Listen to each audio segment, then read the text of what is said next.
குஷேலர் மற்றும் கிருஷ்ணரின் நட்பு. கிருஷ்ண பரமாத்மாவும் குஷேலரும் சிறு வயதில் சாந்தீபனி முனிவரின் ஆசிரமத்தில் ஒன்றாக படித்த நண்பர்கள். கிருஷ்ணர் துவாரகையின் மன்னரானார். ஆனால் குஷேலரோ ஒருவேளை உணவிற்கே கஷ்டப்படும் மிகக் கடுமையான வறுமையில் வாழ்ந்து வந்தார். மனைவியின் வேண்டுகோள். குசேலருக்கு பல குழந்தைகள்.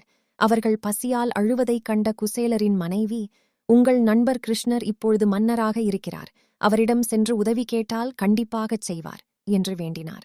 ஆரம்பத்தில் தயங்கிய குச்சேலர் தனது நண்பனை பார்க்கும் ஆசையில் சம்மதித்தார்.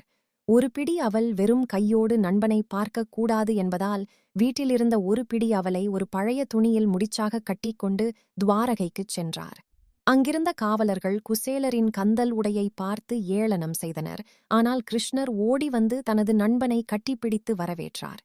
கிருஷ்ணரின் அன்பு தனது பட்டு மெத்தையில் குசேலரை அமர வைத்து கிருஷ்ணர் அவர் கால்களை கழுவி மரியாதை செய்தார். கிருஷ்ணர் குசேலரிடம், நண்பா, எனக்காக என்ன கொண்டு வந்தாய் என்று கேட்டார். பெரும் செல்வந்தரான கிருஷ்ணரிடம் இந்த ஏழை அவலை கொடுக்க கூச்சப்பட்டு குசேலர் அதை மறைத்தார்.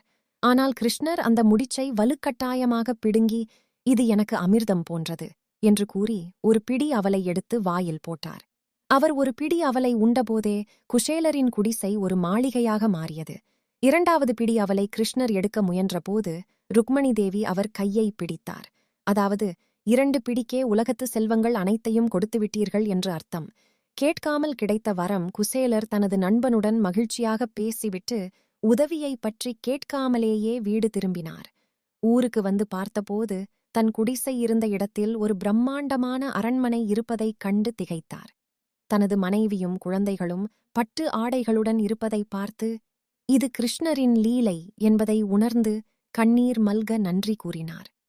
இந்த கதையின் நீதி: இறைவனிடம் நாம் எதையும் வாய் திறந்து கேட்கத் தேவையில்லை. நமது தேவையும் உண்மையான பக்தியும் அவருக்குத் தெரியும். குபேரன் எப்படி அனைத்தையும் இழந்த பின் சிவனை மட்டும் நம்பினாரோ, அதேபோல் குசேலர் தனது நண்பன் கிருஷ்ணரை மட்டும் நம்பினார். தூய அன்பிற்கு இறைவன் எப்போதுமே கட்டுப்படுவார்.